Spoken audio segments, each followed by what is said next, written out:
নারী আসলে খুব অদ্ভুত এক সৃষ্টি। সে একসাথে শক্তও হয়, আবার ভীষণ নরমও। যে নারী সারাদিন সবাইকে হাসায়, রাতের অন্ধকারে সেই নারীর চোখই হয়তো সবচেয়ে বেশি খোঁজে। নারীকে পড়তে গেলে শুধু তার হাসিটা দেখলে হয় না, তার চুপ হয়ে যাওয়াটাও বুঝতে হয়।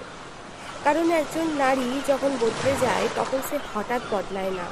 অসংখ্য অবহেলা, অগণিত না বলা কষ্ট আর একাকী লড়াই তাকে বদলে দেয়।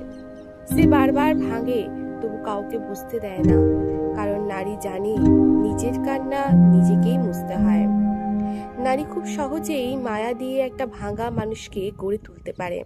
আবার সেই নারী অতিরিক্ত অবহেলায় ভিতর থেকে একদিন নিঃশেষ হয়ে যায়। সে কখনো নিখুঁত মানুষ চায় না, সে শুধু চায় তার নীরবতাও কেউ বুঝুক, তার অনুভূতিগুলো নিয়ে কেউ খেলবে না। মন খারাপ হলে কেউ একজন শুধু বলুক, তুমি ঠিক আছো তো।